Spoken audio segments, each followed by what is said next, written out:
welcome to the Studio Demands It, an exercise in creative thinking where we will challenge ourselves to conceptualize, pitch, and craft a film based on the demands and stipulations of one of you listeners acting as a hypothetical Hollywood overlord. Overlord. Damn it. I almost got through that. Overlord. Ooh, we got the giggles today. We talk movies all the time. All the time. All the time. All the time. All the time. All the time. There we go. 30 times there. Third time's a charm, Jim. And as screenwriters ourselves and avid cinephiles, we'd like to believe we can meet the demand, any demand thrown at us. We will be your screenwriters for this episode. I am TC DeWitt. And with me, as always, is Jim.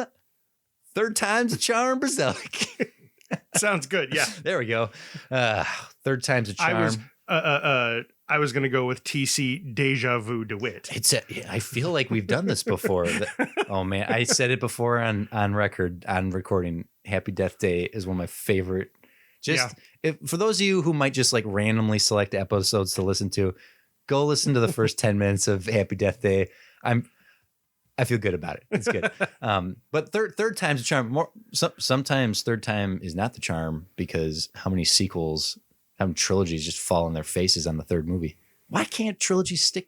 Like name a good trilogy, right? We got Lord of the Rings. We can name lots of good trilogies. Right, but which ones fall on their face? Well, X-Men, the first three.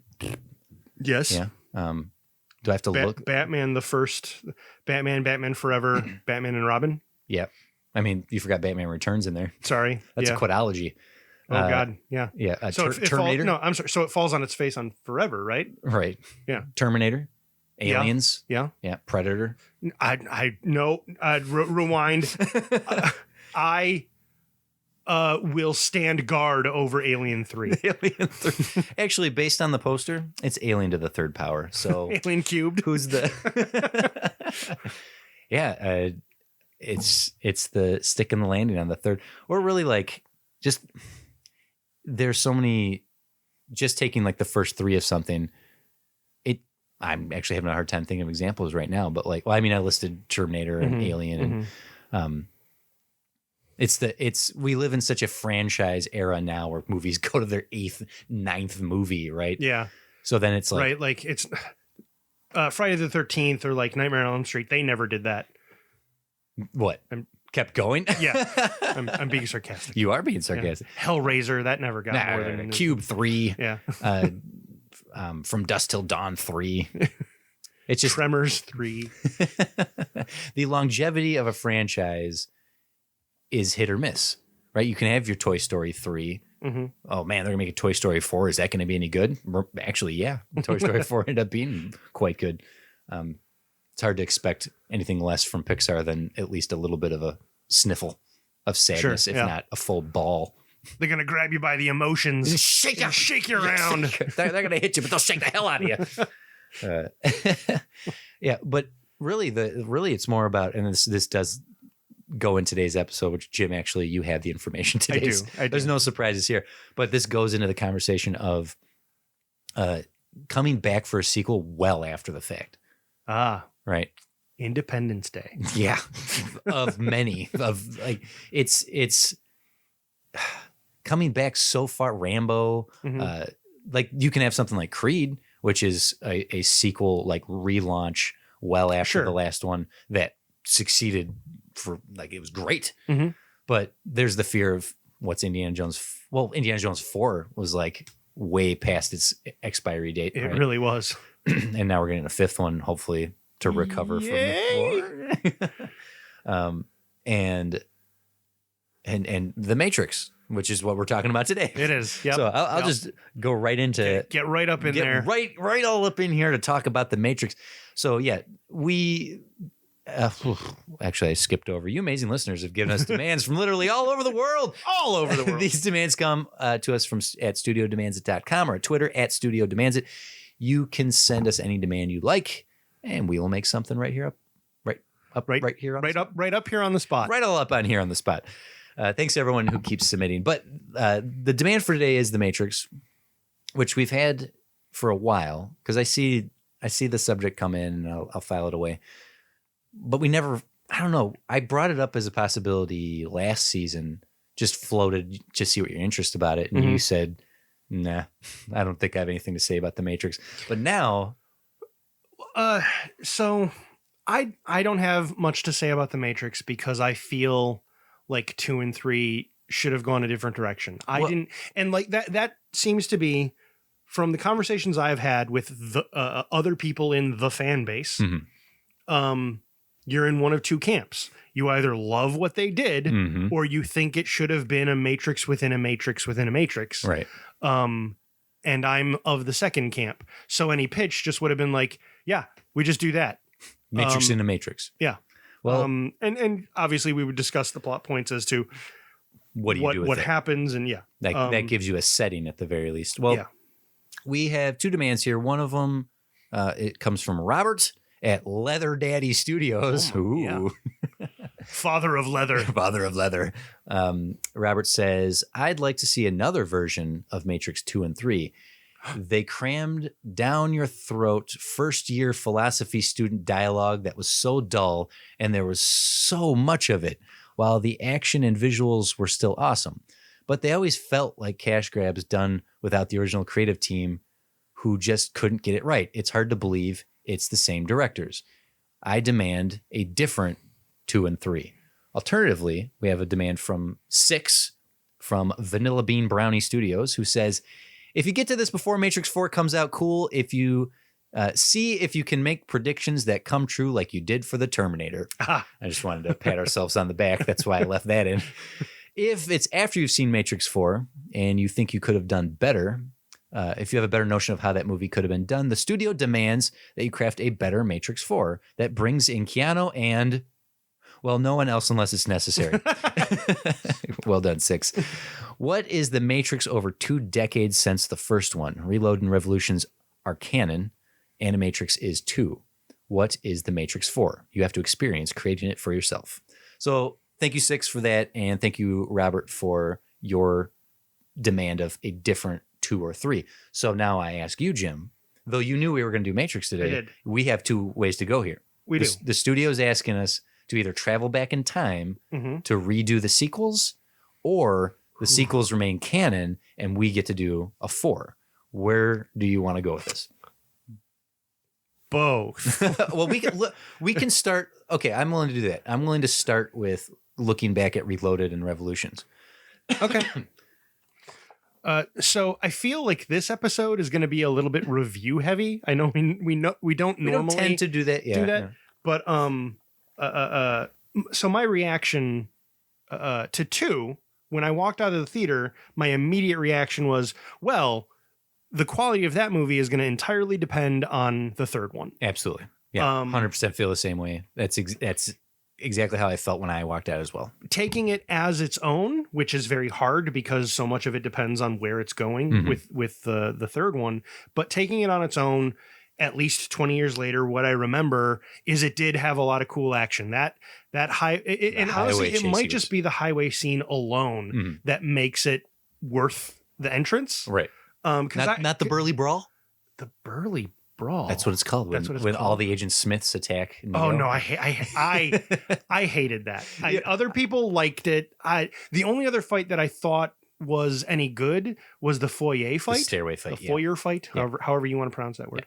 Yeah. But my only problem with that, my problem with a lot of 2, the reason I like the highway fight is because Matrix 1 already turned Neo into Superman. So watching Neo fight in the foyer scene felt pointless. Like, except that he bled. That's the thing. They tried to make it seem like, oh, but he bleeded blood here. So there's actual stakes. No. He's still Superman. He's gonna just wipe the floor with these guys here. And that's why the freeway scene was interesting, because there were actual stakes for people. And you know how they created those stakes? By removing Neo from the equation. Yeah. Because he's stuck in the foyer fight, having to fly to catch up to the highway to save Morpheus and Trinity. Oh, those were the same. It's been a long time since I've seen with the foyer, and then it folds itself into the highway sequence. But like that sequence alone, like that might be the bit of steak at the center of that whole meal that might make that whole movie worth it to me. That might make it a better movie to me. Premise wise, the second movie is Neo has a vision that Trinity's going to die, and then he is presented with the choice. With a choice vis-a-vis the architect. Right. In concordance. Concordantly. You can save Trinity and... I don't know. I'm sure members of our audience will remember it. That was specifically a reference to a Matrix parody from the MTV Movie Awards. Starring Will Ferrell. Of the year that movie came out. It's Will Ferrell as the architect. Yes. And he's talking to Timberlake and Sean William Scott. And when they recreate the Burley Brawl, it's Justin Timberlake getting tackled by a bunch of Seans. And they're going, Sean Pyle, Sean Pyle, Sean Pyle, Sean Pyle. Anyway. We referenced an award show. We referenced a Will Ferrell skit. Yes. But if the premise of Reloaded is just a vision of saving Trinity and then the decision of save her and somehow break the Matrix again, or let her die and maintain the status quo of what the Matrix is supposed to be.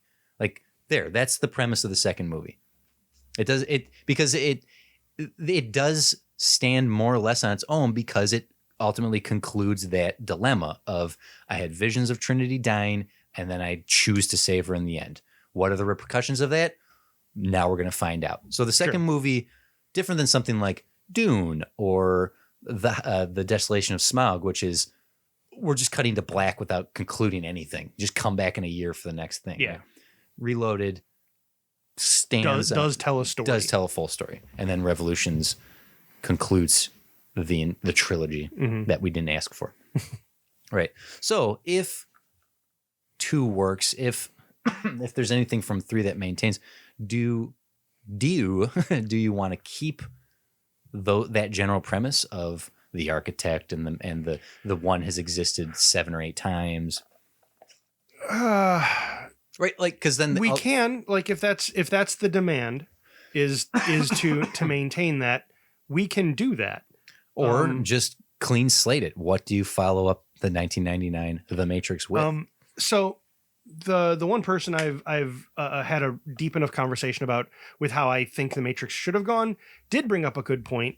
If it is an onion skin, I just want it to be that, and I want someone else to tell me how it goes. I want them to do it, because the problem is that what they said is, well, then what are the stakes? You'll never know what reality is, which I think is an interesting premise. You'll never know, and actually I think dives into the more Eastern philosophies that The Matrix sometimes goes into. Right. Because I guess the premise I would then explore with that is, okay, if we never know what actual reality is, that means we need to make the reality we are in our home. Right. You to truly create free will. Yes. That we're not at the mercy of the programmers. Sort of. It's more about coming to terms with the place you're in, the world you're in, which in the context of the Matrix is actually kind of depressing. So that's maybe humans have lost. That's maybe not a great story to explore. Right. So as much as I love the onion skin theory, I don't really know where to go with that story. To have it be a matrix within a matrix. Well, let's try something there. Let's try that. If Neo has broken the matrix in that he's freeing people, that he's Supermaning around, and people are like, oh my God, there's literally a flying man. Yep. Agents are no longer, or they're just appearing without abandon anymore, where they're just taking over people in front of their loved ones to go attack Neo. Like, the Matrix is being completely disrupted, completely broken, and that they get, hey everyone, this is fake. Whoa. Like it's anarchy. Not being able to control Neo within the Matrix. Sure. The next logical place to attack him, which is what Agent Smith does in Reloaded, is outside the Matrix. Yeah. To then. And the way that movie ended. Yeah. That's why I thought that that's what was happening, was I thought he had figured out now how to control what he was meant to believe was the real world, but he finds out this is just another Matrix. Right. And I'm saying which is why he could control it. And I think that the saving Trinity, making the choice, whatever have you, trying to stop Neo within the Matrix and him like defeating them to the point of even having like a celebratory, we did it, we stopped the machines again, yeah. And then having Neo doubt why it's more or less so easy along the way, to then reveal in the end that as they're celebrating, as the humans have defeated the machines, for him to go, wait, I don't believe this. Yeah, like this is just another story. Like even going so far as if you really want to have a moment of like, oh my God, what's happening? Is if in the midst of celebration for him to just, to have Neo in the Zion reality, the real world, kill Morpheus or kill Trinity, to just be like, this is bullshit. And just boom, boom, like mow them down. Like, Neo, what are you doing? You've gone mad. No, I don't believe this. Stop. And then the simulation stopping. And that would be better than him killing people. But yeah. Well, I'm just saying, if they're not real, like if he's cracked this code and going like, these people aren't even real. They would be as real as they ever have been. Right. Like they're jacked in somewhere. And so killing them possibly within the Matrix then. Okay. So maybe not killing Morpheus or killing Trinity. It was just a very harsh thing. I felt I needed to address that immediately. Cannibals, Jim. I'm pitching cannibals. No. Right back in. He eats. For the record, it's the one story I don't want to write with Jim is cannibals. Having some sort of defeat the Death Star thing in the second movie that ends with Neo going, no, this was too easy. I now know why. Mm-hmm. We are still within the Matrix. We have not freed ourselves. We are still within. To shock that out of take the wind out of everyone's sails for like, we've defeated the machines. No, we haven't. We are still outside the Matrix because because this world is so harsh. That's why you believed it was real. Yeah, but it's just another Matrix. And if anything, have him break through that, and that's when he goes to meet the architect. Possibly, but check this: if because of the end of 1. In 2, if he's freeing people's minds, so now the agents are having a hard time fighting everyone who knows goddamn kung fu, like they are now Neos. Yeah. To then defeat the machines and shut the Matrix down, so that yay, we're in the Zion reality where literally none of us know how to fight. Right? Yeah. The machines have won because then Neo can be like, wait a minute. None of us know how. We don't know kung fu anymore. We don't have the super abilities anymore. I've actually released us from the one place any of you can fight. Did they? When they downloaded a skill, did they only know the skill in the Matrix? Yeah. So it didn't change their actual meat brain to actually know kung fu. There's no indication that in reality, the Zion reality, that they know the skills that they've attained within the Matrix. I thought they touched on it with the using equipment. Like I thought they were like, oh, I'm going to quickly train on how to use this gun over here. But maybe I'm making that up. I might not remember that. Trinity learns how to fly a helicopter in the Matrix. In the Matrix. Okay. There's no indication that those skills carry over into reality. So by seemingly defeating the machines. So like like in any game, giving your character a skill doesn't make you, the player, know that exactly. Skill. Yeah. So having the second one end with, we've destroyed the Matrix. We're still in one, but now none of us know how to jack in and become superpowers, and only Neo has maintained any ability. The third one doesn't get the slick sunglasses and leather and suits in the false reality. It's a very grungy, I don't know. Maybe that's not the way to go, but like that the third one is now there's no jacking in to learn how to ride a motorcycle anymore. So the third one would be about Neo breaking free of the second Matrix because he doesn't have a Morpheus and crew of Nebuchadnezzar to help him out. Yeah. He's going to be the pioneer to break out of this one. Yeah. And like he has to even go it alone while the machines are just coming down on them like, we're destroying your Zion. And it's like, no, I can get out of here. So ultimately, I guess I would have him going to have a conversation with the architect, and then it becomes a whole, chess game with death kind of thing. Yeah. Like that's a really glib way to sum it up. Well, but or having the architects. Oh God, and that means ultimately we follow the same beats. But we just go along a different philosophical line that I can follow easy.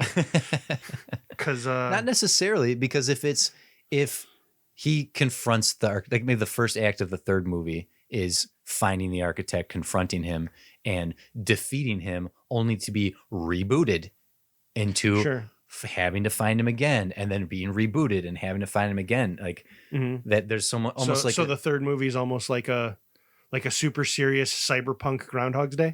Yeah, that's I am in. Say that again. A super serious cyberpunk Groundhog Day. Yeah. Yes, maybe not the whole movie, but if getting to the architect, then getting stuck in a perpetual loop of like, don't you understand? You're never going to get out of this, because then it can go to your notion of, fine, if we can't get out of it, then we need to form this reality amicably. We need to still have free will. Yeah, it's essentially taking the reality for themselves rather than having it be dictated to them. Yeah, if unplugging all the batteries that humans need to be will ultimately lead to the death of all humanity, then okay, you can leave us jacked into the Oasis, but just turn it off every Thursday. Ready Player Neo. Neo Player One? Ready Player? No, Ready Player Neo would be correct. Yep. Yeah. He is the one. He is the one, yeah. Where do you go if the Matrix within the Matrix theory is the way you want to go? How does that end? What is, if it's not, let's just agree, let's just do what Revolutions did. It's that or do it like a really probably pretentious, like where the architect agrees, okay, I will let you go free, and there's like a door opens and it's just a white light through there, so we don't actually get to see what happens when Neo exits. The movie just ends and we just know our hero has walked off into his rightful reward. Yeah. Alone? Matrix heaven? You've always been the one, Neo. Yeah. You are the only one who gets to escape this. If anything, well, I might want to, that might be something to explore. The idea, because if it is a matrix within a matrix, he can never know if anyone else is real. Right. There's shadows on the cave wall. He's practically Truman Show here. I only have philosophy 101, so that's as deep as it's going to go for you with my matrix. Right. Meaning his attachments to Morpheus and Trinity and things like that are very possibly not real. And what he learns through the architect, and then through the repeating through Groundhog's Day, maybe he wakes up as other people and finds out he is the only one. Okay, so that's why he is the one. This is the egg theory. So the egg theory, for those who might not know, is that there's literally only one soul. You can look up The Egg. It's this beautiful short story. It's been illustrated and animated and turned into short films. But essentially, it's a person dies. They meet someone in the afterlife who says, yes, we're going to reincarnate you. Oh, reincarnation's real. Great. Yeah, we're going to reincarnate you as a 16th century poet. Like, oh, time travel's real too? Well, no, it's just you'll go live that life and then you'll die, and then we'll put you back and you'll be, another one in World War II. And oh, well, then there's a chance I could be interacting with myself. Yeah. That's exactly because you will be. Because you're everybody. Because you are the one. So you're suggesting egg theory. Oh man, and that works towards like the amount of philosophy they try to inject in this thing to begin with. Yeah. That if, oh man, I suppose there's like a deep message in doing unto others kind of thing, right? The golden rule, to be like, you never know if you're sharing your soul with all these people, and so just so then. Why did the machines pick just Neo, or did Neo, like, is he the original architect? Like, I don't know. Would it be fun to go down the road that he's the original architect, that he is even Agent Smith. He is all of these beings. Oof. Or is that too much? I think that might be too much. That might be too much. Why are you hitting yourself? Why are you hitting yourself? Because I'm you. You is me. Me is he. She is her, and he is he. I like some ideas here. I don't know if this is better. Okay, how about this? If it comes down to almost this nihilistic ending of sorts, where it's like, well, then if this doesn't matter, if I'm the singular, well, that's actually what I really like the idea of him being the singular being who then exits. Right. Well, if he doesn't exit and he's instead, okay, I'll just live in this cave forever looking at these shadows. That is depressing. That's depressing. I want to suggest this though. If he makes the decision to, okay, if I'm the one and only, that every reality I've experienced, no matter if it's the Matrix or the Zion reality or everything I've fought through to get here, if I'm the one, well, I'm done. And I will choose to walk through that door. And okay, whoa, is this the end of the movie? Is this how it ends? Get the bright white light, let the audience hang for a little longer than necessary for him to wake up in the pod. Maybe not the pod we've experienced before, where it's the goo and the battery system, but waking up in the pod system to find he is the one in that one capsule, that one matrix. And there is... Oh, and everyone has their own matrix. Everyone has their own matrix. Oh, I like that. So that I was going to make a funny joke. Sure. He wakes up and he's in Blitz and Chits, and it turns out he has the top score in Roy. So you're going to have to explain half of that. There's an episode of Rick and Morty. Okay, that's where it. They go to an arcade. Oh, yes. Yeah. And Morty plays a game called Roy. Yep. And it's a virtual reality, and he thinks he's this guy, and he lives a life. Where's and my he dies. wife? Where's my kids? Yeah, and everyone's making fun of him because, oh, you made dumb choices. You kept your job? You retired? And then Rick gets in the machine, and they're like, oh, my God, he's going off the grid with Roy. So yeah, sorry. It was having Neo wake up, make the decision to leave, walk into the light kind of thing. Like, I'm done with this. Only to wake up in a chamber full of countless other humans who are in their own matrix. You could leave it there to have that realization, be like, oh, but that might not be fulfilling enough for a big tentpole trilogy like this. So if he stays in the matrix, that's depressing. Yeah. If he exits, that is horrifying. To find out that the whole battery matrix thing is real. But they aren't like the grimy, slimy battery system we see is like, oh, it's a nightmare. To wake up in basically the passenger area of passengers. Where everyone's in these nice stasis tubes. Like they're just in the cryo tubes. Right. To have him then walk and find, say, like Trinity is like laying, and he decides to reprogram his... My only problem with that, like, I get what you're saying, right? Because that gives us our nice love story kind of ending. Yeah. My only problem with that is we've already established everyone he ever met is himself. So to meet anyone else that he recognizes should tell him this is not real. Okay. Yes. I see what you're saying. I'm suggesting, and then this could be within like the architect explaining it, like, you know, Neo, how did I make up all these faces of people I've never known, never seen? It's like, we grafted these faces from all the other matrices. Yes. So then there's just a little bit of information there to go, okay, I am awake. These people are all living in their own matrices as well. He could go in to try to live a new matrix life in someone else's too. Like Trinity walking into a coffee shop, not to borrow from the fourth, and having Neo be there to be like, hi. And her having some sort of, it's a subtle sort of recognition that this is different. Something feels different because it's someone who is not part of her matrix. Or alternately, link all the matrix so that it is everyone goes into a brand new matrix. He basically architects a brand new matrix where every soul is no longer one soul. They're all together. I don't know. I'm really brainstorming. These are all good, okay ideas. I'm trying to gauge how I would feel walking out of that. That's where I'm at too. Like, this is the end to a trilogy of like hyperkinetic cinema redefining action movies. And it's like, I'm going to plug into the tube and meet a girl at a coffee shop. Yeah. You make a very fair point that I had not considered. Just think of the amount of action leading up to this point. Yeah. I mean, really, that's what goes through my head every time I go on a date.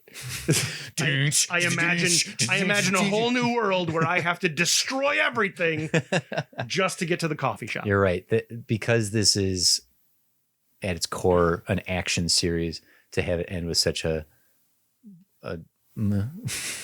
is that I don't think that would be fulfilling, because as a big blockbuster of the early 2004, I think is when the third one came out, having CGI robot fight with in mechs, like that's what you go to see a big dumb action movie for, not waking up in a stasis tube Well, and going, and I love ultimately, you. right? Like ultimately, the way I would end up doing it is we get all that. That's the big fight. All of the people of Zion are holding off all of the robots that are attacking while Neo is having a conversation with the architect / himself about what is freedom? Do you want it? What is this world? Right. And I realized that's exactly what the movies were. They just did it different.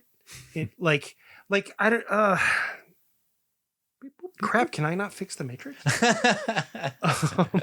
Well, I mean, I'm willing to take this into our break, like to continue talking through this, the reimagining 2 and 3.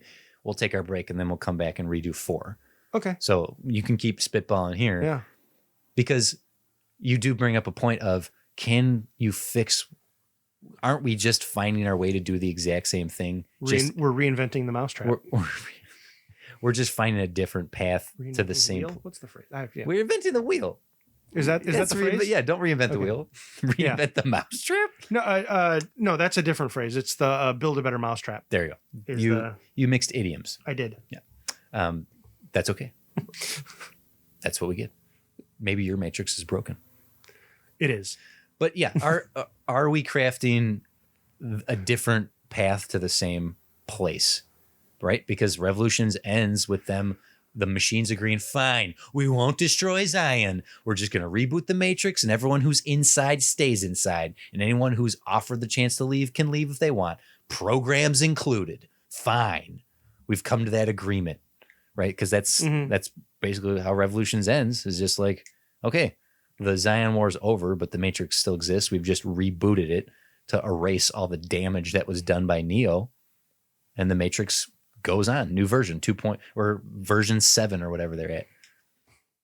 But now the programs are allowed to leave. Yeah. And humans can be unhooked, I guess. I don't quite understand how that third one ends. Because if... I don't know. Yeah. I'm going to have to think about this a little more.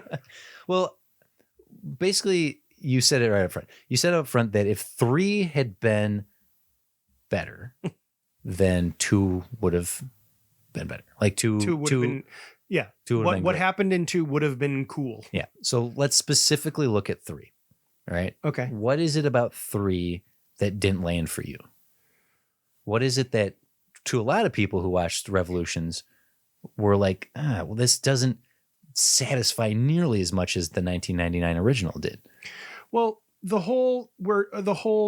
architect's going to reboot the system, so you got to do something that, like, the clock. I didn't understand what the ticking clock was, which was they're going to reboot the thing, and then the conversation with the architect, like the Will Ferrell parody of it, was spot on. I didn't really follow any. Like, I guess I kind of got the gist, but I kind of didn't care. Like, okay, what's different about this iteration? And like the thing they came back to, was it Trinity? Was she what made is she what made this iteration of the Matrix different? Well, in Reloaded, when the architect and Neo speak, the architect says, you've reached a point that everyone before you has reached. We are going to destroy Zion, reboot the Matrix, and what dregs of humanity survive will then be the plucky rebellions that start to try to get everyone free. We're going to do it all over again. You're the anomaly we can't account for.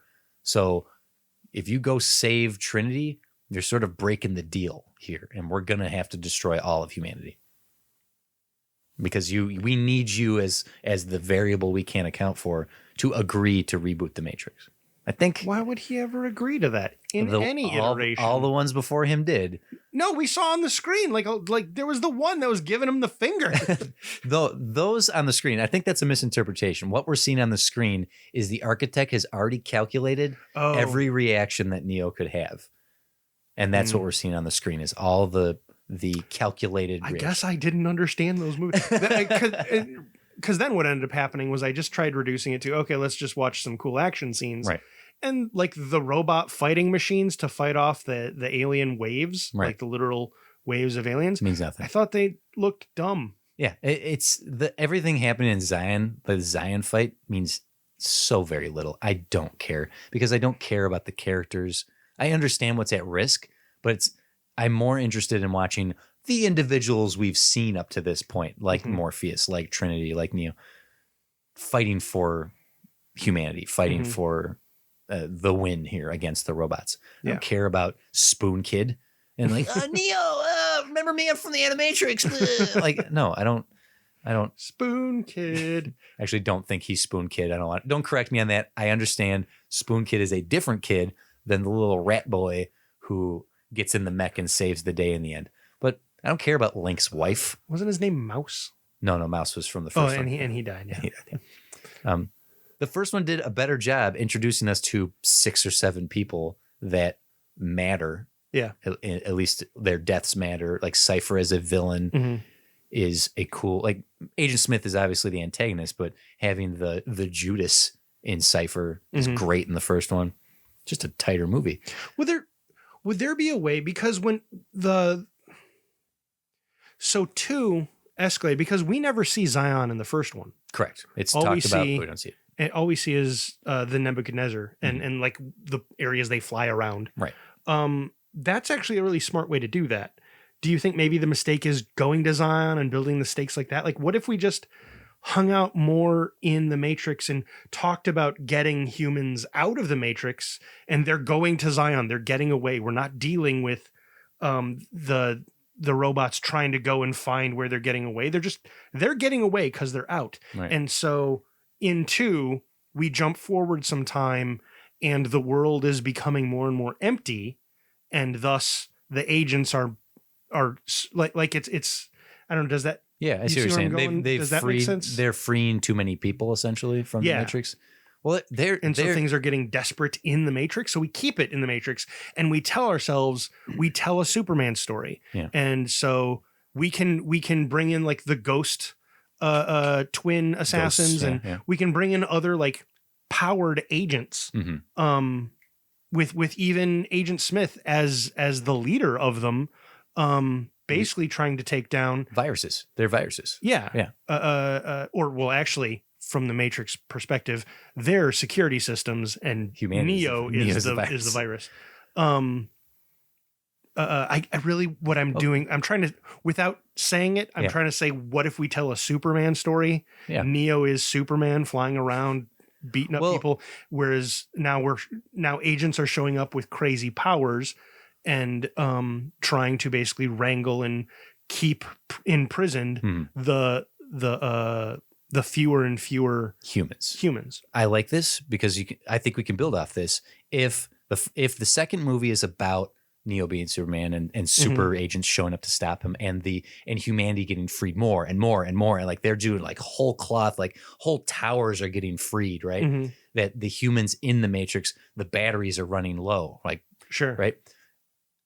That if they succeed in defeating the Agent Smith and the robots or the programs, and like, yay, we can now free people. This won't give you your Matrix within a Matrix. This is different. No, I'm abandoning that for this idea. If the goal is no, we will now be able to free with abandon. We're able to wipe out whole cities because we're freeing people. Okay, I think the third movie is the revolution in Zion that says, why the hell did you release us from the Matrix? This place sucks. We want back in. So now you have humanity, like you have a whole army of ciphers who are like, jack us back in, you sons of bitches. This sucks. I'd rather go back. So now there's humans that are now supporting the robots. The robots. Because then it's a fight to get back into the Matrix. Because there's they're like, I don't want to be living off sludge. Yeah. I had a 9 to 5 and ate steak on Fridays. Okay. Yep. I want that. Yeah. So then your enemies in the third one isn't just humans and mechs shooting tentacle robots. It's humans versus humans with the robots. Yeah. And in the Matrix, the agents and whatnot. Right. So now you can Return of the Jedi. And you can even do things like, because humans are jacking back in. Yeah. The Matrix is getting more power again. So the agents, so now the agents are able to put up a fight once again against Neo. There you go. So then the third movie is a revolution of humanity against the machines. Yeah. Woo! There we go. Now that's something. I don't know what the conclusion is to this, other than a piece to be like, If you get out and you want to stay out, you can stay out. We as robots will not attack you anymore. But if you're in our territory. We will use you as batteries, but we won't abuse you anymore. So no more Agent Smiths ripping people in half by taking over their forms. That whole ending sounds like a weird discussion that they have to have, and that's weird. That's weird. It's just a 5-minute conversation in a room. How do they punch to death at the end of the movie? How do they punch their way to peace? How do we get the second Death Star blowing up? Battle of Mordor, how we still can have a battle sequence in the Zion world, but this is the Matrix. Well, no, with this telling, I didn't want to show the real world aside from some of the ships around. No, I guess because of the third movie, we need to show people trying to get back. We want to get back in. Yeah. So basically, like an anti-Nebuchadnezzar. There's like a group of people who are revolting to get back in. Yeah. A group of ciphers, right? Like even if they're like the apostles of cipher, like literally make him their Jesus figure. Right. Oh, that's weird. Well, there you go. And then having Agent Smith be the face of the machine movement against Neo in the Matrix to, maybe Joey Pants gets to come back and fight. I don't know. Did they do any Charon symbolism in elaborate. The river Styx, the going to the afterlife? Not necessarily the afterlife, but they did have to cross the original machine valley to get to the that's what I would do then. The people who are trying to get back into the Matrix, right? They want to go back to sleep. They want to cross back into the afterlife. So that their ship, right? The Nebuchadnezzar's freeing everyone, and Charon is taking them all back to death. You're naming the ship. Got it. Cool. If you like Apostles of Cipher and they fly the Charon, there you go. Pay your 2 pence that lay on your eyes. Sorry, I'm getting more into mythology than philosophy at this point. Mythology, philosophy played a huge part in Alice in Wonderland. It's true. But what's the finale here? We do have the real world battle can still exist in one capacity or another, but how does Neo, our hero? So I think the people who are plugging themselves back in, I don't think like a peace would be achieved. I think they would be volunteering themselves to agents to help secure their Matrix. So if anything, we can get our big Smith fight, either where there's a lot of Smiths or in the third one where he's a Kaiju Smith. Kaiju Smith. I think Kaiju Smith is in the game. Oh, that's the game? Neo, okay, that wasn't the movie? Okay, I'm confusing some of them. Then I'll say this. How about this? If it does come down to Smith as a representation of evil and Neo as a representation of good, that they punch it out until Neo lets Smith jack into him in order to, oh boy, that's phrasing, to Neo chooses what the next iteration of the Matrix is. Basically, he is the architect in the end. He sacrifices his code to rebuild the Matrix. Oh, interesting. So then, I guess that could be kind of neat. Because once Smith absorbs his code, Neo has corrupted his own code enough that once he's absorbed into it, the Christ figure and the Satan figure have merged into one, and basically create a new afterlife, or just a new reality that doesn't have what the I'm thinking is of... what I'm I feel like a part of the Matrix would be, because they even said, oh, we tried doing it where you got everything you wanted, and they hated it. So I would think it would stay, Matrix 1999. Right. Only what they would incorporate is there would be a voluntary system. Like, hey, do you want to be in the Matrix? Like either when someone dies, although I guess that changes the back.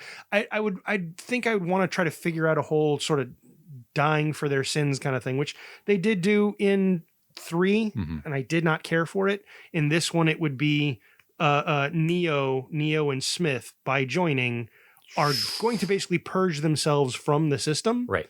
But in so doing, they are, quote unquote, dying for everyone's sins and essentially giving them a place where they can decide, like, hey, do you want to be free from the Matrix? So you can be. The before life and the afterlife. Yes. Right. Like just line it up. Do you want to be the Matrix? Here's the deal. We're going to sit on these two maroon armchairs next to an old black and white tube television. And we're going to explain to you what the Matrix is. You're going to have to experience it for yourself, but at least it's your choice. Red pill, blue pill. What do you want? Right.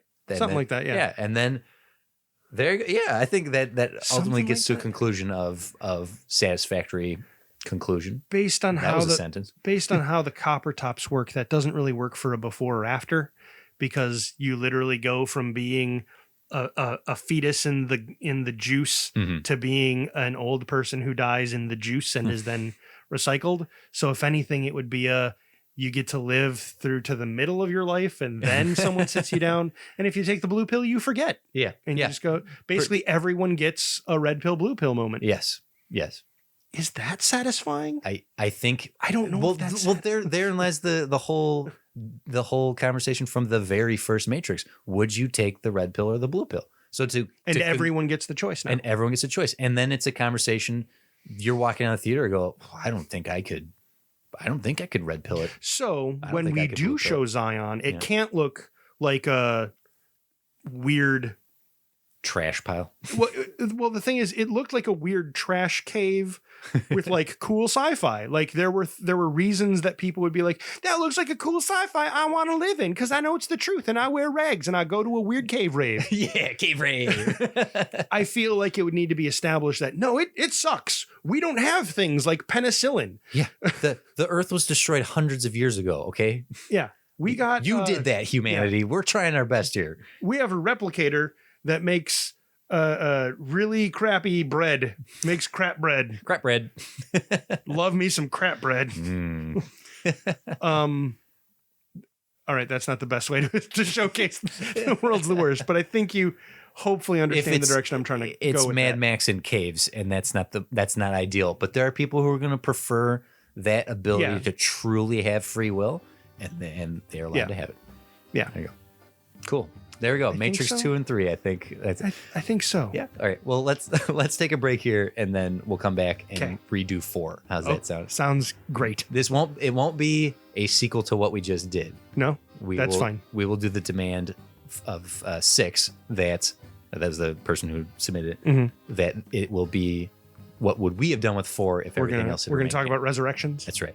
Okay. All right. We'll be right back, folks.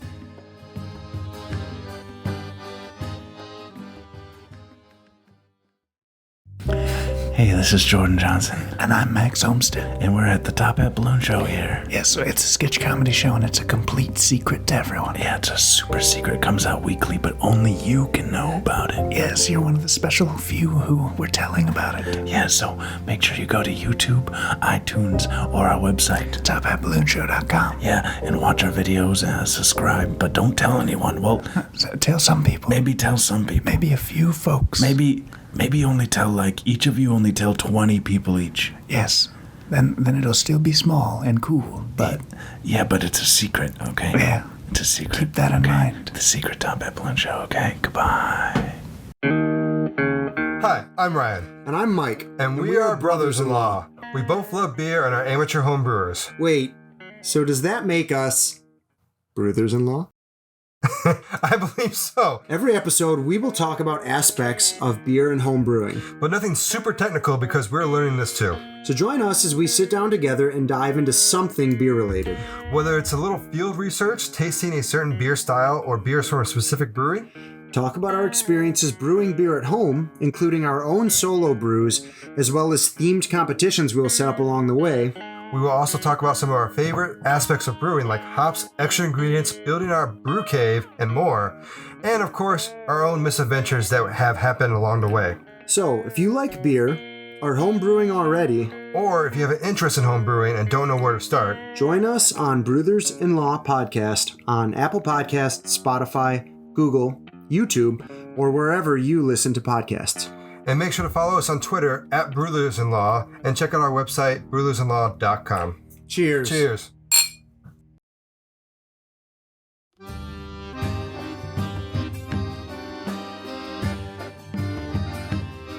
Oh, and we're back. We're back. Here we go. We've Here we are. returned to the Matrix. We've jacked back in. Looking back at The studio demands it reloaded. ooh, yeah. Why didn't they call Matrix 4 rebooted? Why didn't they call it The Matrix Rebooted? Does it just doesn't sound as cool? Like it, I think reboot is a early 2000s word. like rebooted sounds cute. Boot. Yeah, boot. Boot, it's a fun word. Reboot. Rebooted. Reboot. Also, reboot is a term we use for movies, and it wasn't actually being rebooted. Well, we'll get to that. So I just want to go over Robert's demand was to redo 2 and 3, which we did. Mm-hmm. Now we're to 6's demand, which was if we've seen Matrix 4, which we have, which led to us doing this episode today anyway, because we clearly had a lot to say about it. Yeah. What would we do differently? They said the only demand is to bring Keanu back, but no one else is necessary. Reloaded, Revolutions, and Animatrix are canon. So what do we do with Matrix 4? You had also prefaced earlier that this is going to be a little more reviewy. Yeah. Yeah. So honestly, my opinion of that movie was its greatest sin was that it was boring. Yes. You said that day of. The most entertaining thing was listening to the group of friends behind us after the movie ended. And the one dude is like, guys, I got Revolutions is the best one. And then the other friend like, you have no idea what you're talking about. It was very funny. It was great. But yes, Matrix 4 was boring. Yeah. I think it could do with just being tightened up. Well, a lot of other things, but just tightening it up, just cutting off a half hour would help. I have a theory. It's just because I've been thinking about this because you're not wrong about cutting off a half hour or tightening it up. I want to say the other thing is, and I mentioned it to you, and you pointed out why you think it was. I thought the action sequences, despite being Matrix things, right? Like they're running up walls and stuff and blowing up pillars. Dull. It was boring. I was uninspired by the Matrix fights. Every time they showed a clip from the original, I'm like, I should watch that one. But here's the thing. And you had said it's because they didn't have Bill Pope. Right. Bill Pope is DP and they didn't have the same stunt team. Sure. Yeah. Okay. Here's my theory. The thing that I feel is the most egregious is that cover at the end of Wake Up by Rage Against the Machine. When that kicked in, I was like, oh. Yeah, you did. Oh. I don't even like Rage Against the Machine. I'm not even like a huge I saw your ears vomit.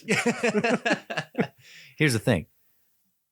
I'm wondering if a shitty cover like that was deliberate. So much so that I wonder if Lana Wachowski was like, okay, you want this? This is what you're going to get. Because there's clearly a meta commentary in the first half of the movie that was like, we're doing Warner Brothers, our parent company says we're doing this with or without you. And they do like the buzzword meetings in montage. And it's a lot of like, oh, this is what's testing well. Yeah. Yeah. So, okay. What's testing well, Warner Brothers? You tell me what belongs in a Matrix movie. Sure. A younger, sexier Morpheus. Sure. We got that in there. Yeah. Oh, you want me to Force Awakens this with, okay, yeah, I'll do this. Yeah. I'm wondering if she made a bad movie on purpose. I can't say it's never been done. I just have a hard time believing someone would do that. Out of spite. Yeah. Because I even saw a clip of someone saying, hey, red carpet for the Matrix 4, Matrix, Lana Wachowski, why now? What is it about? What was it now that made you want to come back to the Matrix? And she just goes, she didn't have an answer. That you should have that answer like locked and loaded. That should be something that went into a lot of thought before doing this. Yeah. Honestly, well, I mean, it shouldn't even be that hard to just go, it was a very big deal for us 20 years ago, and people really love it, and we love it. We loved it too. So we felt it was time. It was time. I don't know. It's that I realized terrible cover song. I realized that's probably a bunch of lies for her, but I just wonder if that who- terrible Who did that song? it's a Rage Against the Machine cover band, which speaks to my Wait, theory. the entire band is it? Oh, Yeah, the band that Okay. did the song in the end of Matrix 4, that terrible cover of it, is a Rage Against the Machine cover band. So Lana Wachowski, she did say that her parents died and she lost a friend and she was grieving and having a really tough time of this loss. And she woke up one night with the notion of Neo and Trinity were these two very, very important people in her life, and she could bring them back from the dead. And so that's why she told them, made the movie that she did. I'm paraphrasing, but that's essentially the quote. I was going to, that is why she needed something to help. Here, I actually found the quote. I needed something to help me with the grief, and inventing a story where two people come back to life was healing and comforting. And I was non-judgmental. I just wrote it. I didn't know what I was going to do with it. But then I read part of the story to that woman right there, pointing at someone off camera, and said, "Oh my God, you have to tell this story." So there was a reason that she decided to tell this story about resurrecting Neo and Trinity. Mm-hmm. Okay. I can't fault. We discussed this even after the Matrix, that this is sometimes we get glowing examples about IPs need to be taken away from the people who created them. I don't know, needs the right way, but there is something in creators overstaying their welcome or milking a franchise to the point of not having anything fresh and new to say. Prometheus. Sorry, did you say Ridley Scott in that cough? That was so weird. But I can't, I would never say this is wrong. This show isn't about negative. Like, I don't feel like we spend a lot of time recording and doing these shows talking about how, unless it's Zack Snyder's Justice League, I will admit that I see you judging me with your eyes, Jim, your beautiful brown eyes, just judging me. But ultimately, we don't sit here and just eviscerate a movie. We try to find out, what would we do with it? Sure. The demands are often, what would you do if you did the sequel to this? What would you do if you changed this or that? And so I'm not going to say Lana Wachowski's wrong for what she chose to do. I just didn't care for it. I think there's some good ideas here. Yeah. And like, I know people who did enjoy it. Yeah. I'm actually, so I don't want to take that away from them. Right. And I never would. But what this comes down to is, what would we do with the fourth movie? And I do think there is, the best parts for me of what we saw in Matrix 4 was Tom Anderson, who invented the Matrix, freaking out when it comes to life. Like, they knew nightmared this. That was to fun. have these characters that he invented. Tangent. One of the coolest moments in the Dark Tower series, as it's written by Stephen King, is the moment Roland comes over the hill out of the woods, walking up to Stephen King. And Stephen King just has this existential moment of like turning and fleeing in terror because he's watching his own creation walk out of the woods towards him. Yes. It's this awesome moment of like, you can't exist, and like instantly recognizing it. So I liked the idea that this movie is, the Matrix is real to Tom Anderson, who created it, right? Sure. And I just don't like that it then became a, let's rescue Trinity because true love wins. I didn't like that. I didn't like that. Yes, correct. I agree. Thank you. Validate me. That being said, I would lean more into what would we do instead? that the Matrix was a successful. I don't know if Galaxy Quest is the right way to go here. Making the Matrix and seeing clips from the Matrix as a game when it's so very clearly a movie didn't mesh for me. No, yeah, same. Right. Okay, then Tom Anderson, or hell, make it. That would be a neat way to go. So if you're gonna do that, if you're gonna say, these are screen grabs from a game and it looks like real life, what they should have done is they should have. I actually feel this way about the world outside as well. Mm-hmm. They should have built more of the world, right? So if Neo has created a game Tom that Anderson. I'm sorry, yeah. If Tom Anderson has created a game that is so realistic, you cannot tell the difference between reality and fiction, which they say in the movie was his goal, and they also say he accomplished his goal. He achieved it, yeah. Not only so that's fine. So that's this game that he programmed. But what they should do, they don't have to spend a lot of time on it. Just like a few ads. Show us other games that use this technology.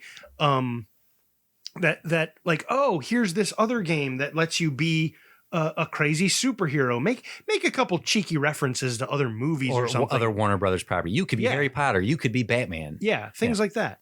He created the Oasis. Oh, God. Well, that's essentially what he did. Yeah. But show us that, because that's not what video games, even now, they look real good.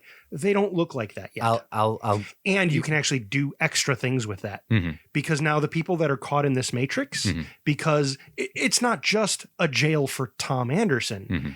Other people that are in this matrix now have video games where they can escape to other realities that they can't tell are real or not. I kind of get my onion skin with this movie alone. There you go. If they can escape to other realities that are a video game where they can't really tell the difference, it becomes a lot harder to convince them that none of this, none of it's real. Yeah, because or maybe it becomes easier, but they don't care. Yeah. Oh. Yeah, funny enough, one of my friends did ask his daughter what she thought of the Matrix and explain. No, wait, who was it? I'm sorry, I'm not going to take credit for this. I'm realizing now I was watching a clip with a friend. Yeah, and they commented with their kid like, "Oh yeah, Keanu Reeves watched the original Matrix with friends," and the 14-year-old girl was like, "Who cares if it's fake or not?" And he was like, "Wow." Yeah. You thought you were Keanu Reeves for a minute there. I watched it. Yes, I thought I was Keanu Reeves. What is the Matrix? But you have to be shown. If the Tom Anderson plot is, holy shit, this is real. I don't believe this. I blue pilled this, and now you're telling me I should have red pilled this. I liked the Bugs character witnessing the Trinity fight from the original movie, but I would have put her in that. I would have recreated that entire sequence with a new actress in Trinity's place, and then have it break for the Bugs character to be like, something's wrong with the code of this game.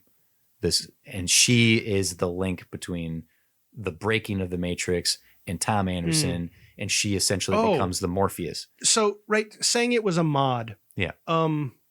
They didn't call it a mod. We're calling it a mod because that's what they should call it. Because that's what actual video game language is mod. They kept calling it a modal. A modal. Modal, not even a module. Modal. That's probably an appropriate term. Whatever. I'm going to make fun of it. So the mod. Yeah. Right? Because that was supposed to be. I think the thing I like where you're going. I don't like the idea that Tom Anderson freed himself subconsciously by creating a modal. To change an agent to be his old friend to get free. No. Instead, I like the idea that this Bugs character goes into the game and goes to the scene with Trinity, with that scene. That's a scene in the game. Right. And because she's causing problems, so many bug issues that Tom Anderson has to go there. Like other coders just aren't able to fix it. We really need someone to look at this. Original ones and zeros from the game before it was ever purchased by a company, Tom. Yeah. You are the only one who can go back into this. So they need him to go look at it. Yeah. And that's sort of what maybe triggers him to start doing that. Because there's a literal bug in the system. Yeah. That name never paid off. If she is literally the bug in the system. Yeah. Because then it's... it paid off for Warner Brothers. It did. Like Bugs Bunny. She even said that. She did. Yeah, Bugs, like, what's up, Doc? Yeah. But if she is the bug within the system that Neo discovers and is like, what are you? What user are you? Maybe this is Free Guy. Shit. What? Well, I mean, but it's freeing the creator of the game, not an NPC. Right. But if Tom is investigating these ones and zeros that shouldn't exist, and the game is sort of fracturing, and events in the game aren't playing out how they're supposed to anymore, and then and Bugs being like, self-aware and being like, you're Tom Anderson, you're Neo, and like, no, I'm the character of Neo is I'm the creator. Yeah. Like, no, you are Neo, you're part of the game. It's all like, real. No, I understand. No, it's real. And then to start seeing Morpheus and Smith and Bugs in the real world, where he starts like freaking out to be like, how are these things in the real world? Oh, I'm in a Matrix. In this writing of it though, now we've written out how Morpheus comes back. Well, if Bugs is like infecting the system, so Bugs is the reason, right? For it, because then the mystery is A, how do we get Tom Anderson out of the Matrix of his that he's stuck in, right? And B, where did Bugs come from? And if Bugs is this, and they touched on this in Reloaded and Revolutions, that programs can create programs, that she's a child of programs. Even Satine, I think Sati. No, she was a human. She was a human, yes, but I'm saying they've touched on programs creating programs. Sati is the little girl from the train station who's a woman now. In this, she's the when they did the Trinity heist, right? Saying that she is like, if when the Matrix rebooted in Revolutions, that was supposed to be erased. That ability for viruses or programs to create viruses and programs. Like, if that's the thing that was kiboshed in Revolutions, and now this has come back, how does this exist? Maybe I'm stuck on another detail. Go ahead. That I thought of, which was the through line of Morpheus in Resurrections was unsatisfying to me. Yeah, because he's Smith and Morpheus combined. Well, he's an agent, right? Yeah. He's an agent repurposed with Morpheus, with a personality of Morpheus. I don't know where those memories came from, but the personality of Morpheus grafted onto him to turn him into a good guy, to make him break away from his original programming. Right. And that's okay. What I wanted what I would have liked instead of him becoming self-aware, getting out and being like, and I'm going to adopt the same role I had in the first one of being the ward and teacher to Neo, to Tom Anderson, pulling him out of the Matrix. I think a through line that I wanted to see for all of this is, as Thomas Anderson wakes up to being Neo, he's finding out all of this new world, this Morpheus, and they're all looking to him as the progenitor, as the creator, right? Because he is the one who created it, and he can still be like, "Whoa, this is not a responsibility I ever wanted. I didn't make any of you. I like, this is all new to me."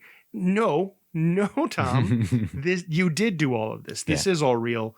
You need to lead us. And he's like, "Whoa, I'm not ready to be a leader. I'm just one guy." But basically, ultimately, I wanted to see Morpheus looking at Neo as the mentor instead of the one he's pulling out. Right.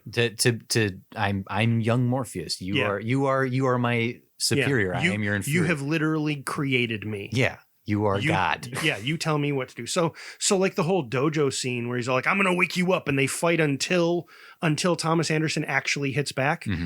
I also would have changed that. I would have made it so that, no, he never hits back. Like, have him wake up to the Matrix a bit there, regain some of his power over it, and have him non-aggressively or passively, defensively defeat Morpheus. Right. Have him say, "No, I don't fight anymore." Have him stick to that, because I like the idea of him graduating to the point where, although I guess that defeats the purpose of the whole point to that, was he didn't want to fight because he had been pacified by the pills, right, by the analyst, right, not that he had become enlightened to the point that violence was purposeless. So maybe I am going the wrong direction with that. So I'll stop going down that path. Come down this rabbit hole with me. I like the idea of the Matrix being Tom Anderson's creation, that everything we know about the Matrix is a fiction created by Tom Anderson, only for him to be awoken to the fact that, like, no, you are Neo. You have been imprisoned, which is what we get in Resurrections, that they imprisoned Neo within a new Matrix where he is Tom Anderson, the creator of the Matrix. I liked all that concept. I just didn't like that it came down to rescuing Trinity and it just there's another Zion and there's another Agent Smith, and like it was all I didn't like the execution of a lot of it. The actor did a fine job being the villain foil as Agent Smith. I Jonathan guess. Groff, He didn't play much of a role, and he didn't really play up Smith-isms. He didn't remind me of Hugo Weaving's Agent Smith at all. I actually thought Neil Patrick Harris reminded me more of Smith. Weaving's Smith. 100%. Yeah. He played a much more sinister and cool villain. Neil Patrick Harris is my favorite part in Resurrections. He's the best part. Yeah. And to that end, I think in discussing it with you, I think it was you that pointed out, Agent Smith had no desire related to what he wanted to get out of the Matrix. And this Smith he was happy to be in it. He just wanted to have freedom to do whatever he wanted. And that didn't really match up didn't jive at all with a Smith. Like, I kind of like the idea of him waking up the same way Tom Anderson was to like, wait, no, all of that was real. And you're saying I was the bad guy? Wait, yes, I am the bad guy. Wait, I've been imprisoned again? Oh, no, I want out. I've been trying to get out of this damn thing. Yeah. That's when revolutions happened and they basically absorbed, when Smith and Neo became one and reset the system, that it got rebooted into this false reality. And now it's slowly crumbling around them because of bugs in the system that are showing, no, this is not real. This is another Matrix, and we need to free you. Yeah. We kind of got that. That's kind of what 4 did, but it was so muddy. There's characters that don't matter. Yeah. Having young little cute robot versions feels like, that's why I go back to thinking that this was making fun of what Warner Brothers wanted, which is a really expensive prank. I'm going to suggest this. Taking some of these ideas already, I want to and I had referenced Galaxy Quest a little bit ago. Keanu Reeves is in therapy because people keep treating him like he's Neo from the Matrix, only to discover that he is Neo from the Matrix, and Keanu Reeves and everything that the success of the films and everything. Oh, you're going.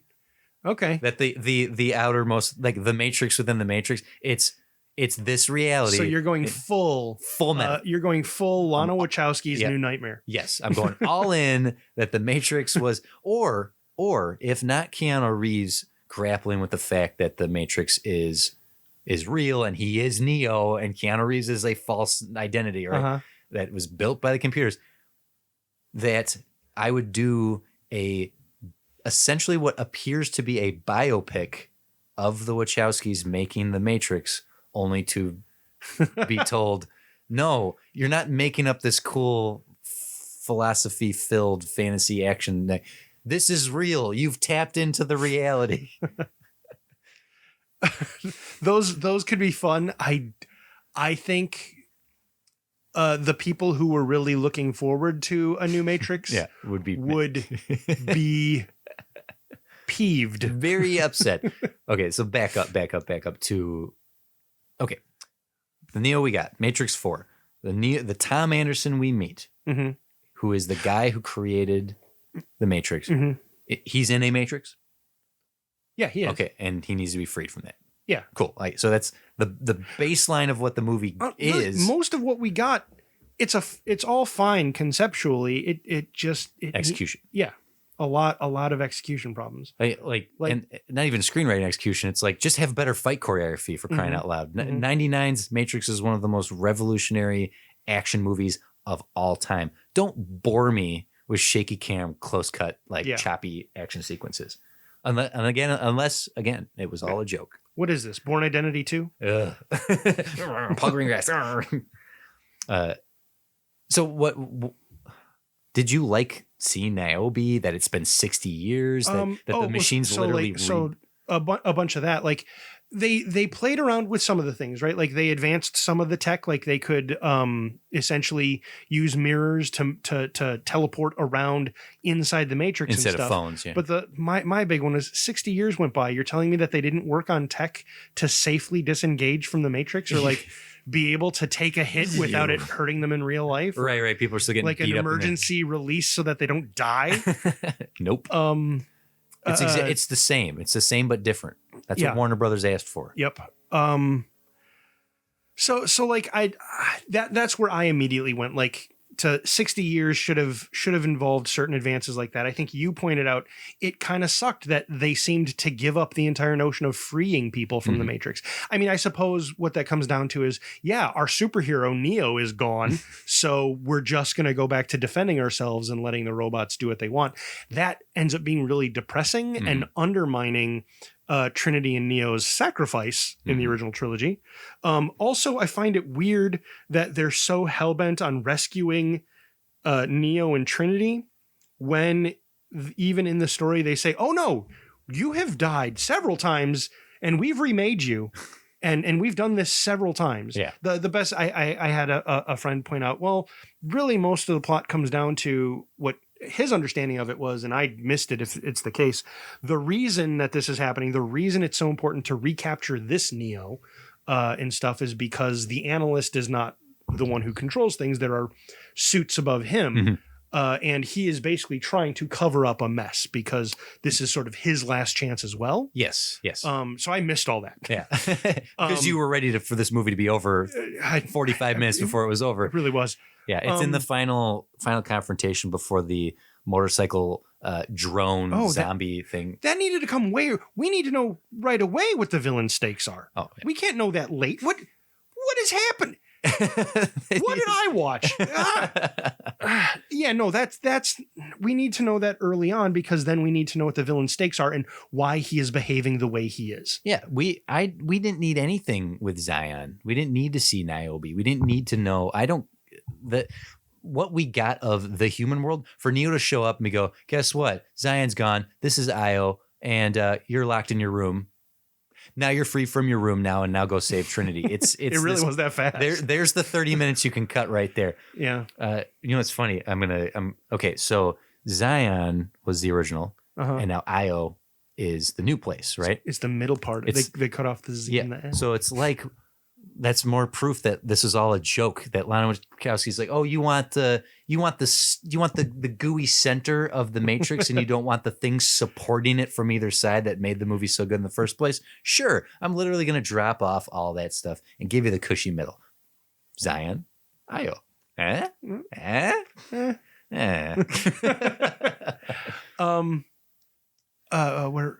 else? Heisting Trinity out of it. That whole, like, I'm okay. Like, I'm okay if that's like, I realized they had to wake up Neo and they had to go through all that and they had to give it its proper time to finally get to the place. Like, and now we got to break out Trinity. Right.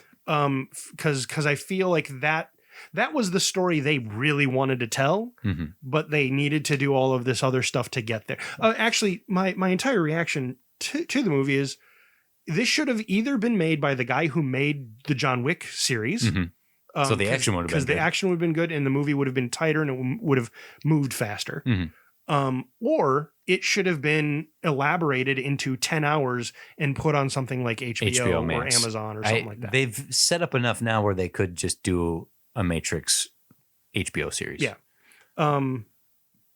But yeah, instead we got 2 hours to get to, and now because I know I'm saying it was long and boring, but like you could have then taken each half hour of that movie and extrapolated it into an hour-long episode where you do sort of explain a lot more and you really get into the nitty-gritty of what's happening in each of these segments. I wanted to know more about Bugs and her crew. Yeah, and more about this new Morpheus, and more about Agent Smith inside Neo's best friend's body, kind of thing. Right? Yeah, like there's and let's see why. Like, I wanted to know more about the things happening outside.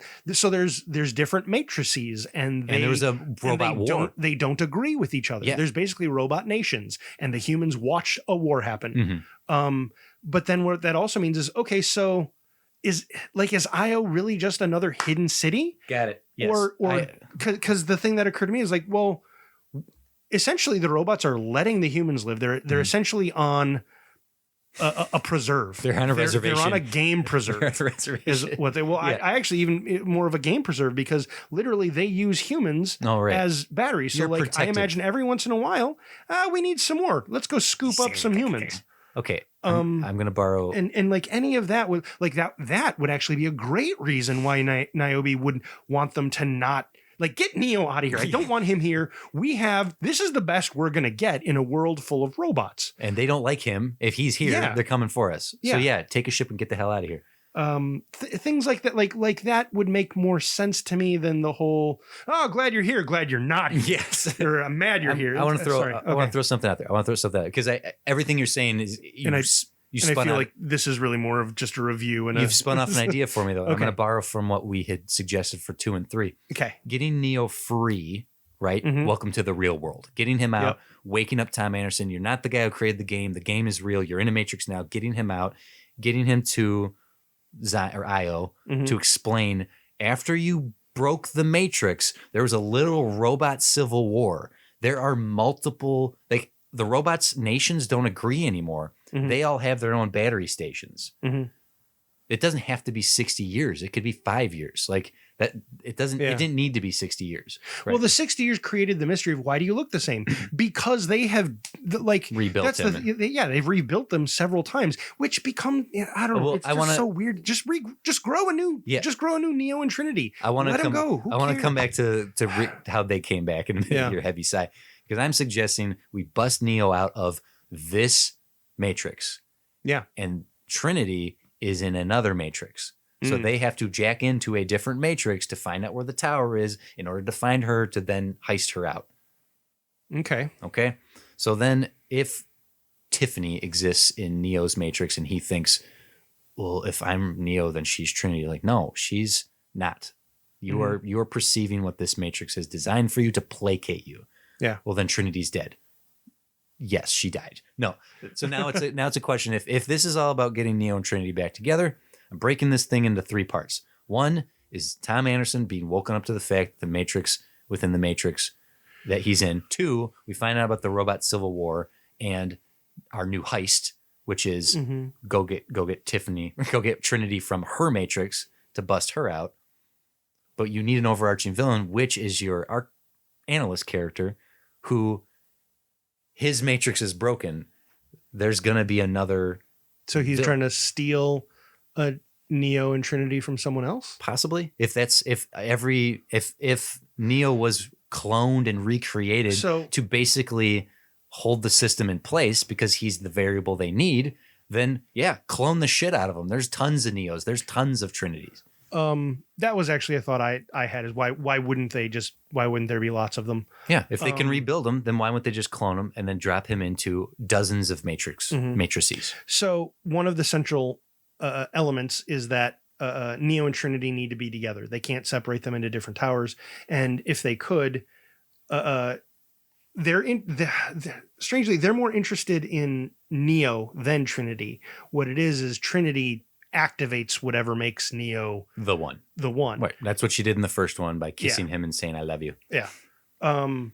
And I feel like the whole second half of this movie, they do sort of turn her into a trophy in that they're trying to free her. Mm-hmm. But in so doing, the story becomes hers and it's about her awakening. Right. So that's what we're missing with this. It's just been turned back into rescue the damsel. Mm-hmm. And, okay. Yeah. Fair. That's fair. Yeah.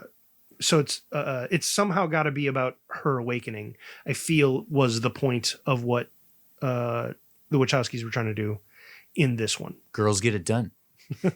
Okay. Let's get twisty here. We already have a movie that's too long anyway, with some fat that can get trimmed off in order to weave into this plot. Mm-hmm. We have Tom Anderson and Tiffany. We are the bugs and the group are trying to wake up Neo. Well, screw all that. Just make Trinity the main character. If Neo is dead, if Neo's the one that's been cloned across the board, they tried cloning Trinity a couple times. Make her the main character from the get-go. She's the one who Morpheus They can't be, because Neo's Neo's locked away too much. Right. So they're able to get to Trinity. Yeah. And free her. So now she leads the charge on freeing Neo. Yeah. And making him the damsel. Yeah. I mean, it's not like we needed Neo to do cool action sequences because all that he did was just put his hands out and stop bullets, right? Yeah. Getting Carrie-Anne Moss in there. I called it super flinch or flinch wall. 2 for flinch it. Having Tom Anderson exist and seemingly even advertising it that, oh, Matrix is back, Neo is back. He's not the main character. That would be such a rug pull to just it be, we can't. This is just Mad Max Fury Road all over again. Man, this is a feminist agenda if I've ever heard one. That's an earlier conversation that the audience doesn't know. But what about that? What about it being Trinity's story? That it comes down to her being the one anyway. She's the one that can. By the way, spoilers. I suppose you should have known. We have been spoiling all kinds of things. Yeah, I hope that. No, That's forget true. it. Yeah. You got to know what you're getting yourself into here. They ultimately made her the one anyway. She's the one that can fly. Neo happily is like holding hands with her to be like, we're gonna do this together. We're gonna rebuild this world together. Cool. We already got Neo's story. Make it Trinity's story if that's the whole point of waking her up. And if Lana Wachowski, come on, handing off the franchise from a male protagonist to a female protagonist. Come on, I feel like that was a big part of the point. Then they didn't do it well enough. No, it still was too much about. There was too much like crap in there. So having other things I wanted, I think I would have tried incorporating into this is I would have tried incorporating things like human networks, people who haven't been unplugged from the Matrix but are aware of it, and so they're almost like the Merovingian in a way. Well, even though Merovingian was a program. That whole fight I wanted more. Anyway, that's review. No, I was fine with that. No. It just didn't go far enough. Yeah. Having people in the Matrix who are aware it's a Matrix. Yeah, and helping our heroes, our hackers, make their way through. Right, like essentially having safe houses and stuff like that for them inside the Matrix. Like, you can't unplug me, but I'm aware of what's going on, and someday you'll get to me. But for now, I will help you. I'm an inside man. Kind of, yeah. Like basically just creating more of a political topography. I think really the problem is I'm way more into setting building than the Wachowskis cared to do, and that's fine. That's me. They were there's probably a whole bunch of symbolism that I'm throwing out the window to have a tangible world that I can play around with. Hey, you're going to get this HBO Max series. Okay. If part 1 is free the hero to let them understand the Matrix isn't a game. You're in a Matrix, and you've been programmed to think this way. 2 is finding out that there was a civil war, a robot civil war, that now there's different matrices, right? And then 3, freeing the counterpart to the hero. There's your 3 acts, and you can still have the awakening, the real world, and the heist are basically the 3 act structure I'm suggesting here. What could link that is if you want to say there's multiple Neos everywhere, and it's like then it's so even or though multiple Trinities, even though they get cloned, they by not having multiple, but if you have multiples, you undermine the notion of the whole true love. Sure. They need each other. Then they don't have to do that. But what's really is important is if that's the 3 structure here, let's make the analyst more of a villain. Get rid of Smith or have Smith come in and be this rogue element of. That's what I would do. Whose side are you on? I'm on my side. Yeah. As Neo's getting woken up, as Trinity's getting woken up, he is too. They're the holy 3 of this franchise. You are my enemy, but because we are both being jailed by this guy, we will work together to take him down. Right. I like that. Yeah. That it's a trinity. No, not to muddle the words here, but if it's a trinity of characters versus the supervillain and Neil Patrick Harris, that makes more sense. Right. And then the ragtag group, the young Morpheus and Bugs, I just don't know what to necessarily do with them. Right? Because the way the movie starts, Bugs appears to be this main character. She is not. She's not really a Trinity, and she's not really a Morpheus. No. She doesn't serve a purpose. Eventually she doesn't even matter in the movie, right? Like, oh, we're gonna have her jack in so that she can awaken Trinity because she's Indiana Jones' sandbag to replace the gold. Like, that was another thing that didn't make sense. They needed to the surgery was to unplug Trinity to then plug in Bugs, but once they got Bugs plugged in, they could also just leave with Bugs and then just unplug her. I didn't get that. I was like, oh, so they're gonna have to leave someone behind. Nope. Yeah, no. But if that's an element to change. If part of the freeing process is someone's going to have to stay behind, then yeah, Morpheus was willing to die for what he believed in the Matrix and Reloaded and Revolutions, because he believed so much that Neo is the one.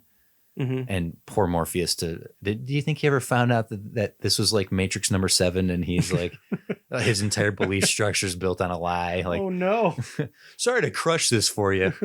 It's sort of like someone had to sit down and explain the Holocaust to Steve Rogers once he got to modern day. It's like, oh God, Steve, you sit down. Morpheus, everything you believe is a lie. Sorry. He was willing to die to have Bugs be the lamb, to say, like, I've come this far to free as many people as possible. I know I'm ready to sacrifice myself for this cause, because there's a bigger thing here.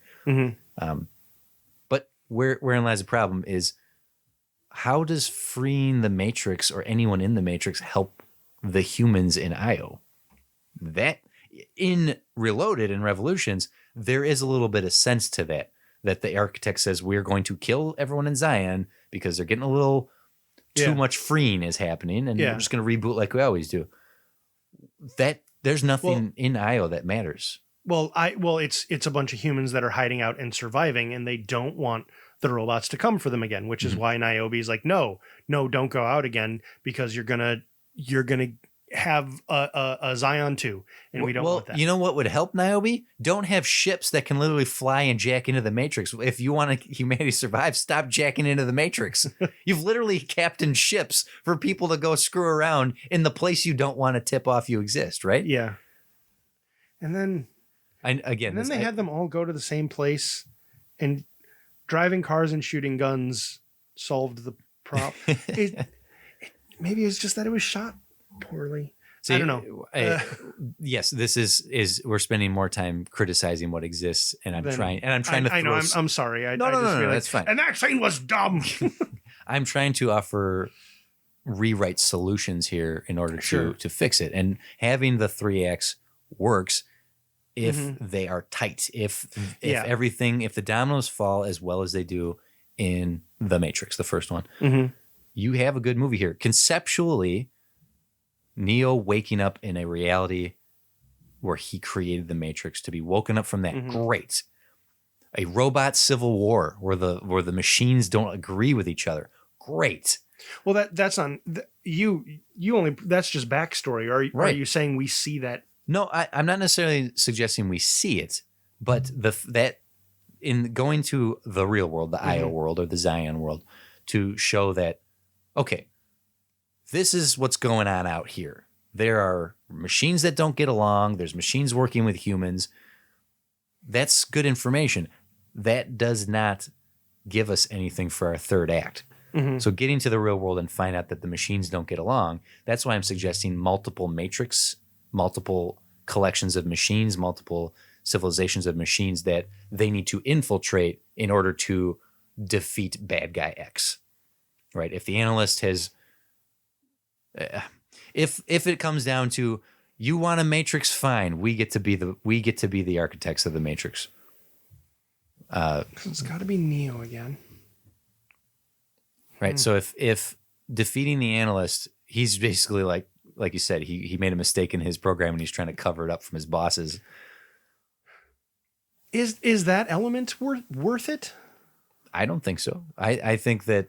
Like, that almost just seems more like franchise building. Like, well, let's put this seed here for us to play with later.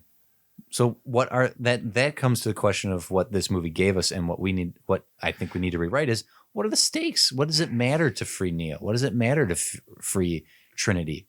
Who cares? Because we didn't. What they did was they went back to the Matrix to sacrifice themselves to save humanity. This is if the Matrix is broken by the One, and the One needs to be woken up. The one Matrix that has been woken up is Neo's Matrix. Yeah, understanding that there's a robot civil war out there. If the analyst can be defeated in Matrix A, to be like, guess what? Your boss, we've gone full bananas Dragon Ball Z in here, so much so that your bosses are now paying attention to your busted Matrix. We have defeated you. Now there is a slew of other matrices that we have to get to and free the One. Inserting bugs into Matrix B and saying, all right, good luck. We're going to free this place next. Do it again. And then we're going to, right? That's what Warner Brothers wants. Do it again, right? So the meta commentary of, we're just going to keep doing the Matrix over and over again. We're going to keep doing the One over and over again, which goes back to the beginning. If Bugs is witnessing a scene of Trinity as the One from the first movie, we get to see that again and again and again. If all the Matrixes that are separated in the machine world are just reboots of all the Matrix stuff that we've seen, they can be broken the same way over and over again. So Neo and Trinity and Bugs and the humans are going to go from machine world to machine world to bust into their Matrix. Doing the same thing and over do it and again, over and over again. Perpetually, in perpetuity, Warner Brothers gets what they want. Ad infinitum. There you go. Concordantly, vis-a-vis. Is that having that, destroying the Matrix by going full bananas Dragon Ball Z in order to be like, cool, you broke mine. What do you think you're going to do? There's 115 other Matrixes out there. Good. Now we have a number. No. That has a bit of a satisfaction to an ending of that. Yeah. There we go. I did it. I fixed the Matrix. Really, the real question is, did we need another Matrix? It's an IP. According to the first half hour of Matrix Resurrections, no. But we got one. We got one, whether you wanted it or Literally, not. the movie said that too. No one wants this. No one asked for this. The Red Letter Media guys do a good job of talking about this being like the Gremlins 2 of Matrix movies. Ouch. Where it's like super self-aware and mockingly so, lending to my idea that this is all a joke that Lana Wachowski played on all of us. Like, fine, Warner Brothers, you want me? I'll give you exactly what you're asking. The studio demanded it. Tell me exactly what your demands are. I will do exactly that. Maybe that is exactly what happened. Sometimes that's how I do punch up for people I work for, where it's like, I will do like this. I mean, you probably shouldn't give away your secrets either. No. What I'm in working with studio producer type level of production, where it's like, I need this. Okay, cool. Yeah. And then I spend a week crafting this thing and they go, no, I wanted XYZ. Sometimes it just goes down to, all right, here's XYZ. Literally XYZ. I wrote exactly what you asked. I love it. Yes. So good, man. This is so OMG, WTF and all that. All the letters. No cap. Right.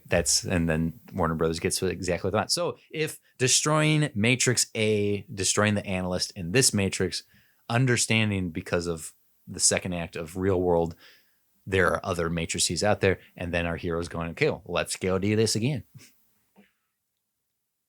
Maybe. Your mouth is saying, my mouth, I got a crooked mouth. Other than that, I don't know what to do with this. Right? Because if what makes the Matrix cool? The action sequences, the idea of this is literally a scene in the first 15 minutes of the movie. Oh my God, what have I done? What do people want? Bullet time.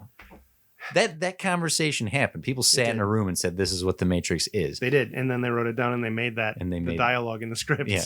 Oh my God, we're in a perpetual loop. We're in the Matrix. We're in the Matrix, Jim. I need to tell you something. Blue pill, red pill. You got to pick. Well, this is what it's come down to, Jim. This is where we're at. Do you like my suggestion of that 3-act structure? Wake up our character. Yep. Find out the real world is a civil war happened between. Find out what happened to the real world. Yeah. What are the stakes of that act though? Like we find out, but then to what end? Having Naomi be a true antagonist of being like, get the hell out of here. I will jack you back. I will report you to the machines. Otherwise, if they found out I let you here, that my crew escaped you or like freed you, I will call up the robots right now and be like, hey, Neo's here. I didn't invite him. Please come pick him up. So what if Io actually has 2 different leaders and they disagree on what's happening because the civil war that's happened between the robots, between the different Matrix robot army groups, has weakened them significantly. So Niobe just wants to protect what's left of humanity. Sure. And the other person is like, no, this is our chance. The robots are actually weak enough that we can take back at least some ground. Okay, so he's on Neo's side of like, yes, blow up this. Well, Neo machine. shows up, and so now it's out, do we protect humanity or do we risk all of humanity to try to take back more? Right. Okay. Yeah. And he can't do any of it without Trinity. So that then they got to go into the 3rd act to free her. That's not quite the bad. raising stakes that I was hoping it was going to be. It's maybe there's a like somehow 2 ties into 3. If as you would hope, right? Act 2 what am I and talking Act 3. about? Maybe. Yeah. Right. If they clearly ended this with a, much like the first one did, of like, hey, we know what to do now and we're going to make this world our own, right? Sure. You know, let's play a crappy Rage Against the Machine cover. If this is world building franchise launching, like that's the intention here, that's what you do. If you have leader A and leader B, Niobe saying like, I don't want this, and leader whoever she's against saying, I want Renegade. Yeah, I want to take out Rogue One. Yeah. I want to take down the machines. Then Neo has every reason to, or they have every reason to support Neo going in, freeing Trinity, destroying this Matrix. Because if this Matrix falls, it will like say they can completely obliterate the analyst's Matrix to the point that if it literally goes offline, everyone in those towers wakes up.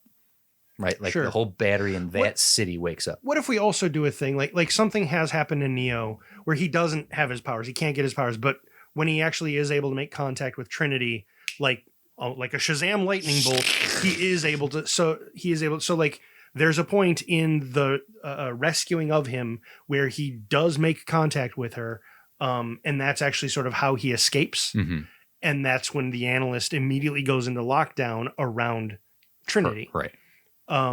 So the stakes have been raised for getting her out in that regard.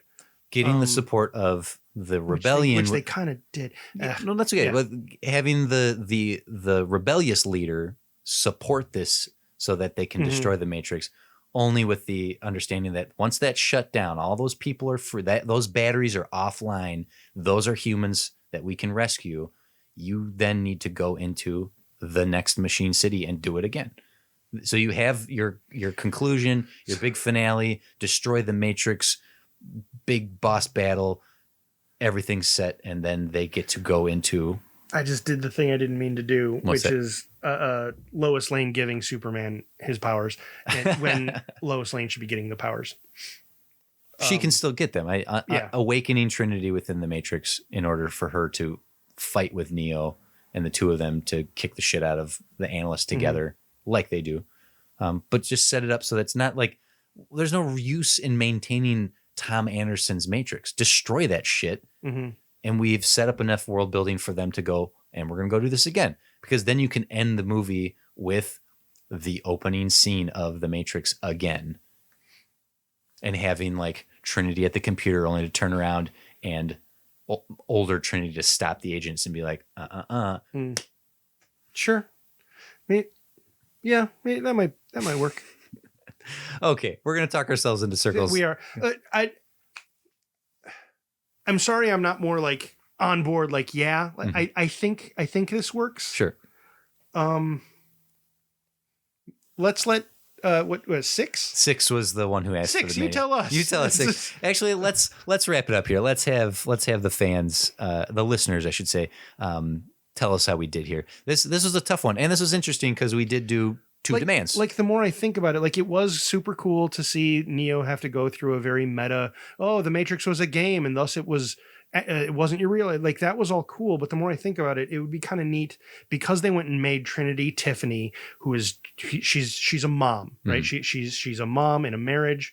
And I think there's something they could have done there, but it would have had to centralize her, and Neo would have been very sidelined in the movie if you're following this woman who is just very dissatisfied with the humdrum standard 2.5 kids. Guess what? You're one of the greatest action heroines of all time. Sort of, yeah. And like her analyst keeps telling her, no, this is the life everyone wants to have. And she's like, no, there's got to be more. Eat this blue pill. I have dreams about driving a motorcycle, not being a stay-at-home mom. I go back to saying that earlier, like make her the main character.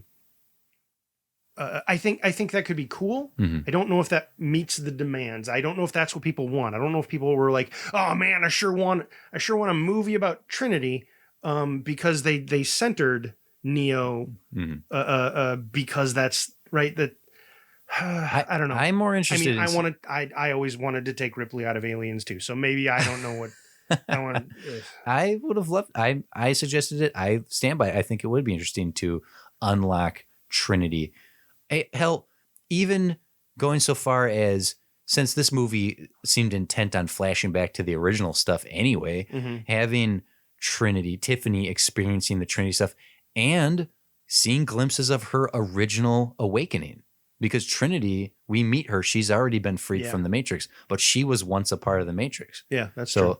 So getting to see different points of her life as a main character, I'm for that. I think that could be something. Right there. So yeah, at the end of the episode here, we're pitching a Trinity Matrix. Well, and then because then you brought up another, like I do want to see more with Bugs and the crew of the, I can't say the name of that ship. Whatever the ship was. The Mnemonic. Mnemonic? That was like half of it. It was the scene anemone. Yeah. Well, let's wrap it up here. Okay. I think ultimately there are pieces here. I don't know if they go together right. And I think that's how we got the movie we ended up with. Not us. I mean, the one that's in theaters. Yeah, the one you can go see. Yeah. Okay. I'd love to know if we did meet the demand today. So you could agree or disagree, but ultimately our success will be determined by whether or not we threw any of these noodles at the wall and they stuck for you. So you can message us directly at studiodemandsit.com or on Twitter, Facebook, Instagram at Studio Demands It. If you're not already, you can subscribe to us on all the pod forms and podcatchers of your choice. And if you feel like giving us a little review, you can do that right in app. And we got a very good review, a very sweet review recently that I shared with Jim during our break. So you can find me and Jim at TC's Big Head. Yeah. Still don't have my own socials. Well, Jim is part of My Matrix. It's true. Yeah. He's a subsidiary of My Matrix. Thank you to 6.5 Media for everything they do for us. You can check out the other 6.5 shows. Go to studiodemandsit.com. Scroll down to the bottom. There's all the other network shows right there, including some additional new ones that are joining the party this year for 2022. Nice. So, but that does it for this episode. Jim, any final thoughts? You want to pitch out one more idea before I wrap this up? No. Okay, cool. Well, that does it for this episode. We'll be back again soon. I do. I remember one of the things that I want. You could always, I don't know where to put this in there, but one of the reasons that Neo is unable to unlock this matrix is because it's literally a different code. Boop. And that's why he has so much trouble unlocking it, and why he can only do a little bit of like force push or whatever. It's blue numbers this time. Yeah, because blue numbers. I don't understand blue. I only do green. That was just one of my sort of floating ideas. I dig it. Maybe that'll go somewhere. Good job, Jim. Are they really called pod forms and podcatchers? No, I just thought it was a fun way to say it. Oh, okay. I thought you were saying actual terms. I was like, I've never heard those. Do you like them? Yeah. All right. I heard podcatcher from someone. I'm like, I like it. Okay. And you like platforms, podforms? Yeah. Oh, pod form because platform. Oh, okay.